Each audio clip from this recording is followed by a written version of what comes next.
Alhamdulillah, Alhamdulillahi Rabbil Alamin. Wassalatu wassalamu ala Rasulillah Sayyidina Muhammad ibni Abdillah wa ala alihi wa sahbihi wa mawalah. Ashhadu an la ilaha illallah wahdahu la syarikalah wa ashhadu anna Muhammadan abduhu wa rasuluh.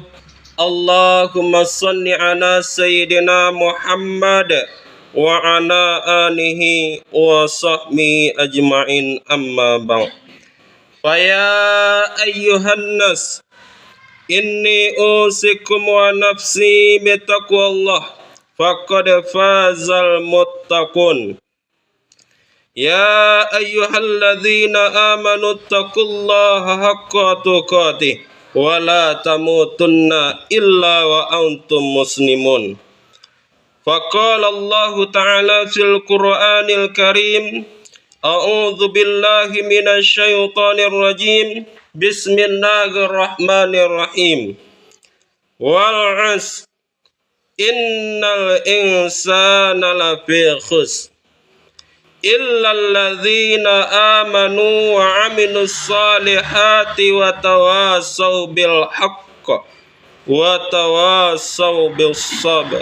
Sadaqallahul azim. Kaum muslimin sidang jamaah Jumat rahimakumullah, bersyukur kita aturkan kepada Allah Subhanahu wa taala yang pada siang ini kita masih diberikan kesehatan, kesempatan, kekuatan, sehingga kita bisa bersama-sama berkumpul di masjid yang sangat kita cintai ini dalam rangka untuk melaksanakan salat Jumat berjamaah. Alhamdulillahi Rabbil Alamin. Bersolawat kepada Rasulullah sallallahu alaihi wasallam yang mana beliau telah berhasil membawa umatnya dari zaman jahiliyah sampai ke zaman yang berilmu pengetahuan. Maka daripada itu kaum muslimin, sebagai rasa terima kasih kita kepada beliau, marilah kita bersolawat kepadanya dengan lafaz doa, Allahumma salli ala Sayyidina Muhammad wa ala ali Sayyidina Muhammad.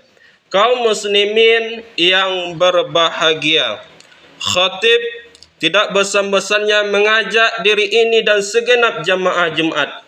Marilah kita bersama-sama meningkatkan kualitas iman dan takwa kita kepada Allah. Takwa dalam artian al-imtithalu awamirillah wajtinabun nawahi, menjunjung tinggi perintah-perintah Allah dan menjauhi apa yang dilarang oleh Allah Subhanahu wa taala. Kaum muslimin sidang jamaah Jumat rahimakumullah. Adapun judul khutbah khatib pada kesempatan yang berbahagia ini yaitu orang-orang yang hidupnya tidak akan pernah rugi, baik di dunia maupun di akhirat nanti.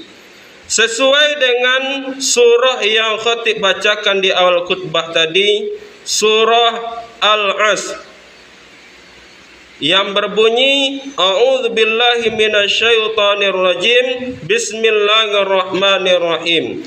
Wal 'asr, demi masa, demi waktu. Kalau kami di pesantren ada nama kitab Matan Al-Ajurumiyah, yaitu kitab Nahu. Ayat ini diawali dengan huruf waw, yaitu huruf sumpah, huruf qasam. Huruf qasam itu ada 3, waw, bata. Kalau kita ingin bersumpah, pakailah yang 3 ini, wallahi, tallahi, billahi. Ayat ini diawali dengan huruf waw, huruf qasam, huruf sumpah. Kenapa Allah bersumpah demi waktu? Karena saking berharganya waktu, sehingga 1 detik, 1 menit, 1 jam waktu kita berlalu itu tidak akan pernah kembali lagi. Sehingga Imam Asy-Syafi'i pernah mengatakan, al-waqtu kas-saif wa illam taqtahu qata'aka. Waktu itu laksana pedang. Apabila kamu tidak bisa menggunakannya, maka pedang itu sendiri yang akan membinasakanmu. Maka daripada itu kaum muslimin, selagi kita masih hidup di atas dunia ini, maka pergunakanlah hidup kita untuk ibadah kepada Allah Subhanahu wa taala. Yang kedua, innal insana lafi khusrin. Ayat yang kedua, sesungguhnya kehidupan manusia itu berada dalam kerugian. Yang kaya rugi, para pejabat rugi, orang-orang miskin sudah miskin rugi, kata Allah. Lantas siapakah orang-orang yang hidupnya tak akan pernah rugi, baik di dunia maupun di akhirat nanti? Lanjutannya di ayat yang ketiga, illalladzina amanu. Yang pertama, kecuali orang-orang yang beriman. Berbicara masalah iman, apa sih tandanya orang-orang yang beriman? Apakah orang yang beriman itu pakai baju koko, pakai peci, pakai jubah? Ternyata kaum muslimin tidak. Semua itu bisa dibeli. Di dalam kitab Nasaihul Ibad karangan Imam An-Nawawi Al-Bantani ada 4 tanda-tanda orang yang beriman. Salah satunya at-taqwa, bertakwa kepada Allah Subhanahu wa taala. Apa itu takwa? Al-imtisalu awamirillah wajtinabun nawahi, menjunjung tinggi perintah-perintah Allah dan menjauhi apa yang dilarang oleh Allah Subhanahu wa taala. Kalau ada di antara kita rajin sholat ke masjid, rajin baca Quran, di dalam bulan suci Ramadan dia berpuasa, ini sudah bisa dikatakan orang-orang yang beriman, orang-orang yang bertakwa. Kenapa? Karena dia sedang menjalankan perintah Allah Subhanahu wa taala. Kemudian kalau ada kita lihat orang-orang yang ditahan dirinya dari perbuatan-perbuatan maksiat, perbuatan-perbuatan yang dilarang oleh Allah Subhanahu wa taala. Dia tahan dirinya dari main judi, perbuatan maksiat, mencuri, perkataan-perkataan yang tidak baik, maka ini sudah bisa dikatakan bertakwa. Kenapa? Karena dia sedang meninggalkan larangan Allah Subhanahu wa taala. Jadi kaum muslimin, orang yang bertakwa itu adalah tanda-tanda orang yang beriman. Orang yang beriman hidupnya tak akan pernah rugi, baik di dunia maupun di akhirat nanti. Kemudian orang-orang yang hidupnya tak akan pernah rugi, wa amilus salihat, yaitu orang-orang yang mau beramal soleh, baik itu amal solehnya besar maupun kecil. Contohnya mengerjakan solat 5 waktu, berpuasa di dalam bulan suci Ramadan, membayar zakat dan amal-amal kecil yang lainnya, bersedekah, membantu orang, menyingkirkan duri di jalanan. Itu adalah amal soleh. Tapi sekian banyak amal soleh yang kita lakukan, tentunya kuncinya hanya satu, ikhlas karena Allah Subhanahu wa taala. Sebanyak apapun amal soleh yang kita lakukan, 0,0 nilainya di sisi Allah kalau tidak ikhlas kita mengerjakannya. Jadi orang yang hidupnya tak akan pernah rugi, mau dia beramal soleh. Yang terakhir, orang-orang yang hidupnya tak akan pernah rugi, wa tawasau bil haqq wa tawasau bis sabr, yaitu orang-orang yang mau saling menasihati, mengajak, mengingat, mencegah dan dari kebenaran dan kesabaran. Jadi orang-orang yang hidupnya tak akan pernah rugi, mau saling menasihati dalam kebenaran dan kesabaran.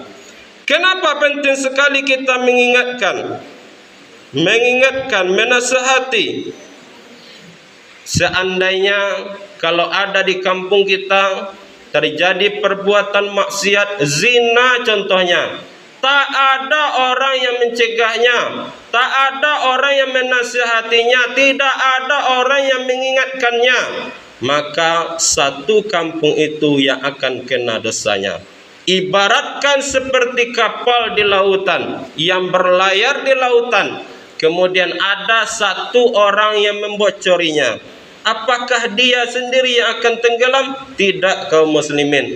Akan tetapi orang-orang yang berada di dalam kapal itu juga ikut tenggelam. Maka daripada itu kaum muslimin, kalau ada di sekitar kita, baik keluarga kita, sanak famili kita, saudara-saudara kita melakukan kesalahan, marilah kita saling ingat mengingatkan, saling nasihat menasihati dalam kebenaran dan kesabaran. Kalau ini kita lakukan, insya Allah hidup kita tidak akan pernah rugi, baik di dunia maupun di akhirat. Apabila ini berkumpul di dalam diri kita, yaitu yang pertama tadi, beriman kepada Allah Subhanahu wa taala, yang kedua mau beramal saleh, yang ketiga mau saling nasihat menasihati, ingat mengingatkan